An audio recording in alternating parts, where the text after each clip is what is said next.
what are the keys to building wealth? First of all, the keys to building wealth is a mindset. Okay. Many of us, we desire to have a business. We dream about owning a business, but we don't have the mindset to take the leap forward to launch a business.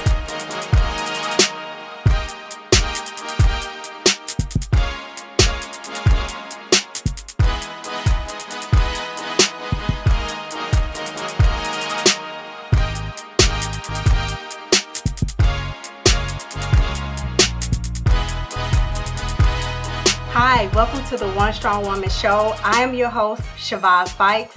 Today I have a strong, empowering show for you, all about wealth and how do we build wealth. I sat down and talked with an entrepreneur about how to take your hobby to business. Before we jump in with that interview with Dr. Jackie Hadnot, I want to do this segment called Quote It. I have 60 seconds to go through 20 quotes in here, see how many I can get through in 60 seconds. Clock is starting now. Success isn't about how much money you make. It's about the difference you make in people's lives. Michelle Obama. You must gain control over your money or the lack of it will forever control you. Dave Ramsey. With every experience, you alone are painting your own canvas, thought by thought, choice by choice. Oprah Winfrey. Nothing can dim the light that shines from within. Maya Angelou. Don't worry about being successful, but work toward being significant and the success will naturally follow. Oprah Winfrey. Don't limit yourself. Many people limit themselves to what they think they can do. You can go as far as your mind lets you. What you believe, remember you can achieve. Mary Kay Ash. Success doesn't come from what you do occasionally, it comes from what you do consistently. Mary Forlow.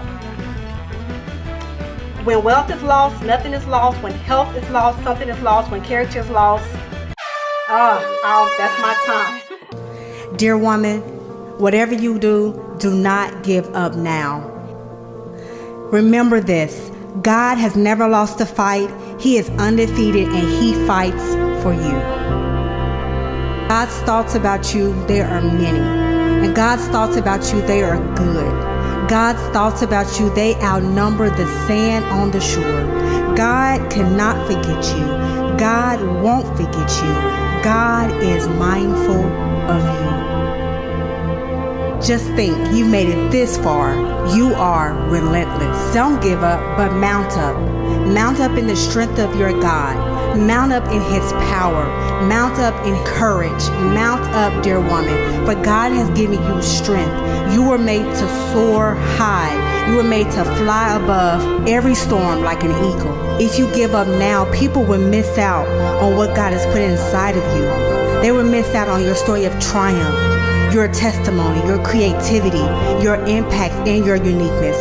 You are not a quitter. You still got some fight left in you.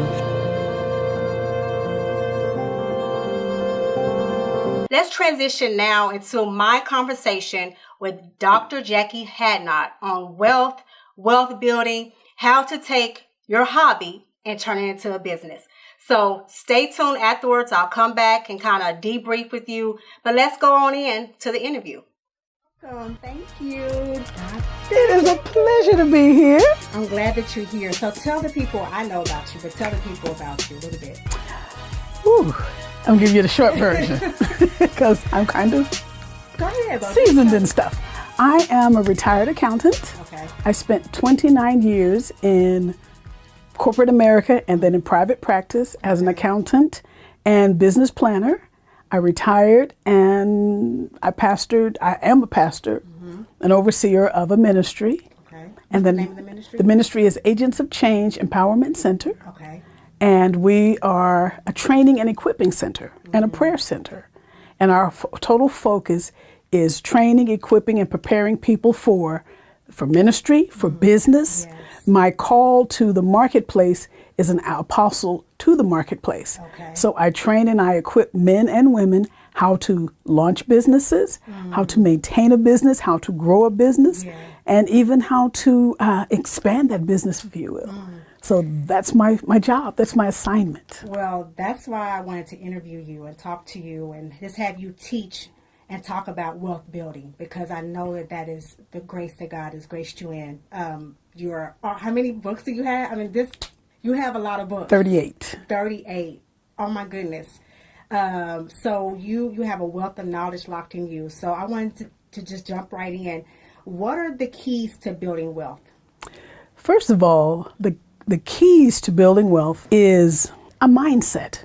Okay. Many of us, we desire to have a business. Mm-hmm. We dream about owning a business, but we don't have the mindset to take the leap forward to launch a business.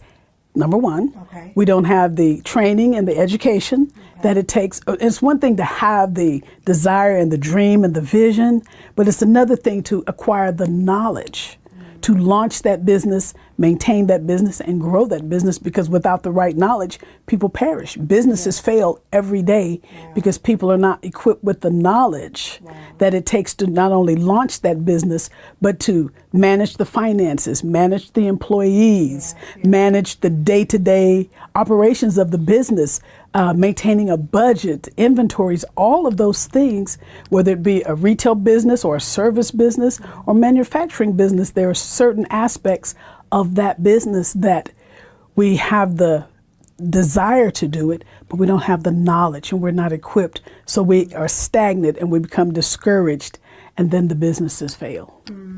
So key, have the mindset. And having the knowledge. And having the knowledge. Talk more about the mindset. I mean, like, what mindset do I need to have to build wealth? First of all, you got to not be fearful. Because that's big. Fear is a big proponent of failing businesses, because we're afraid to take chances. You can't be a successful entrepreneur and be afraid to take chances. Because you're always walking that thin line of should I or shouldn't I? I'm afraid to spend this or buy that or invest that. And many people don't acquire the knowledge to even know how to invest what they have.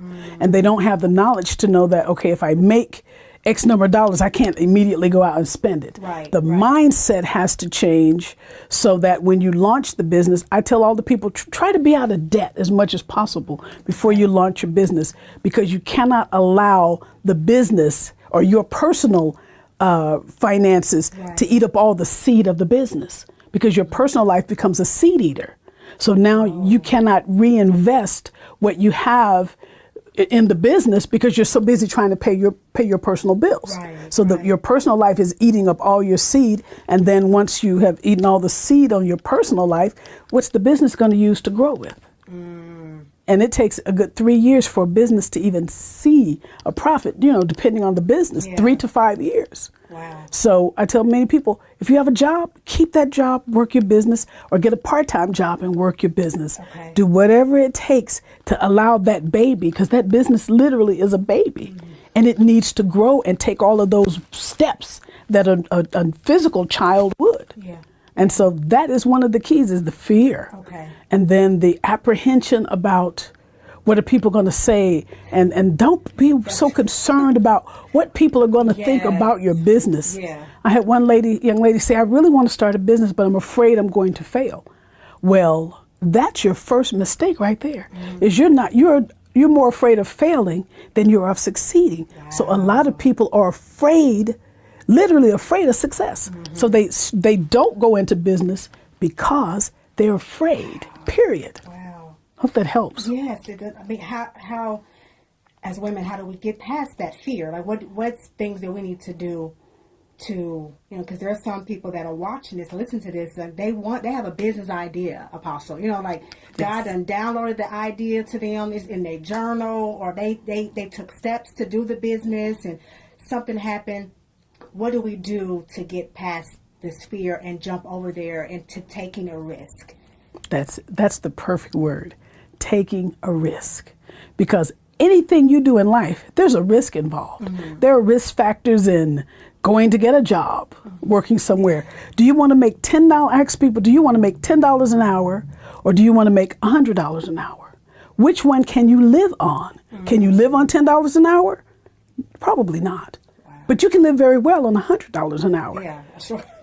You're not going to find many jobs that are going to pay you, because if they're paying you $100 an hour, you're making them $1,000 an hour. Why not launch out into the deep and take a risk? Save your money, invest in yourself. When I started my bath and body business, I was accumulating products and supplies, and I didn't know that God was going to take me from the basement of my house to a one-room studio where I could create my bath and body products and hone my skills. And then from that building, I said, okay, Lord, is it time for me to grow? So 2 years into that building, I moved to a larger building. And I was still working the wholesale side of the business and the retail. 2 years into that side of the business, God launched me into the building I'm in now.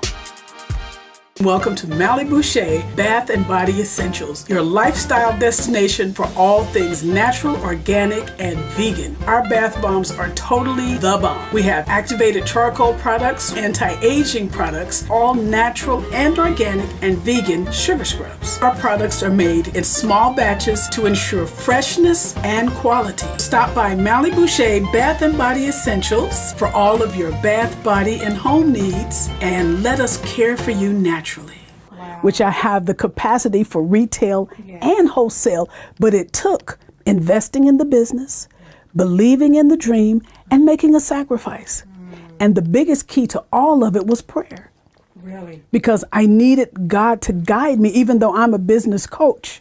The coaches sometimes need coaches too. Okay. And so my biggest coach has been the Lord, so that I could not be afraid to move from that building to this big building. And not be afraid to invest in all of the inventory and the things. So people have to have the mindset that the biggest obstacle to success is you. Oh. You're the biggest obstacle. Yeah, that's.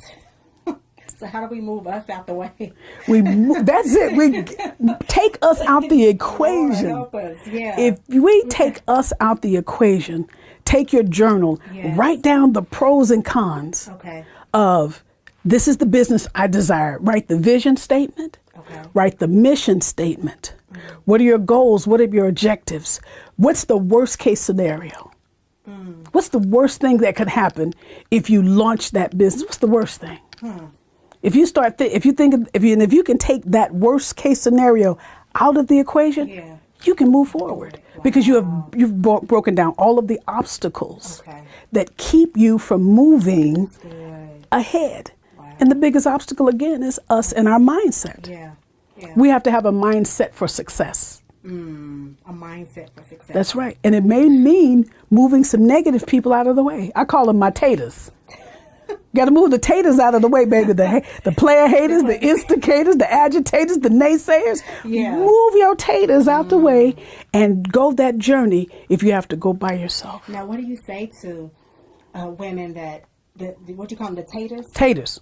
That it might be the husband, a spouse, or a close friend or a mother, that it falls into that group. That group.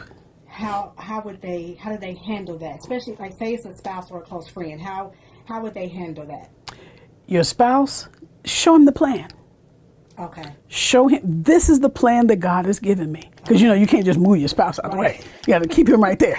And say, baby, this is the vision God has given me. Write your business plan. Because the easiest thing for a person to see is that you have the mindset for success and it's written down on paper. And here's my budget. This is how I'm going to move forward with the vision. Yes, I still have my job. Yes, I'm going to keep the job. I'm still going to contribute to the household, but this is what I need. This is what God is telling me to do. Join me in prayer, and we touch and agree on how I am to move forward. And just like with my husband, when he caught the vision of what God was saying, he was all on board. He contributed financially. He still does. Anything I need, he's right there. What do you need? Your business need anything this month? No, baby, I'm good. Business need anything? What about that new this you need? What about that new that? And he's right there because he sees the vision. So you went to your husband. So you was at, you had tax. You was doing tax. You was in accounting. Yes. And then from accounting, you went right into what you do now? It was a hobby. It was a hobby. Okay. And so how did you take that hobby and make it a business? And did you go to your husband with a plan, like you said? Mm-hmm. Did you say, okay, hubby, here's the plan? Like, He came to me.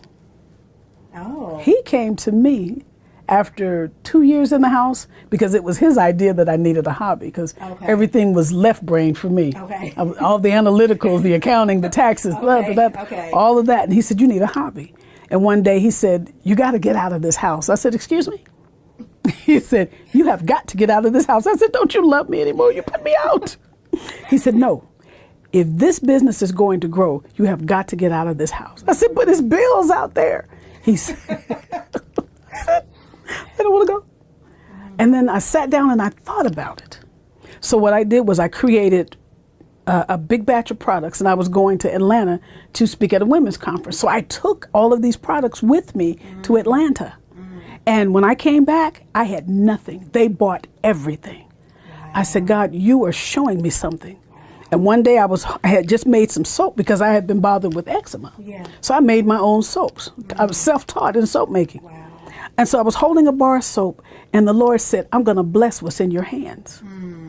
And I'm looking at this bar of soap and I'm going, really? And I didn't see the vision because I'm still in the basement now because it's comfortable in the basement. You know, nobody's going to call you and say, hey, what about that bill? What about that rent, that lights, that water, that gas? Right. And I'm holding this bar of soap and I'm going, okay, Lord, show me. And I took aromatherapy classes. I started researching, how can I improve? And I just was making soap, and then I learned lotions, and I began to hone my skills, self-taught. And I took some classes, but basically I was self-taught. And I began to learn about essential oils, everything that was needed to build a successful bath and body business. I took online courses, I bought books, I read, I invested in the vision. Which meant sacrifice. Yes. Instead of buying a brand new purse, I bought soap products. And so I invested in what I believed in. And so if you can invest in what you believe in, you can grow it. Hi, welcome back. Did you enjoy that conversation with Dr. Jackie Hadnot? I hope so.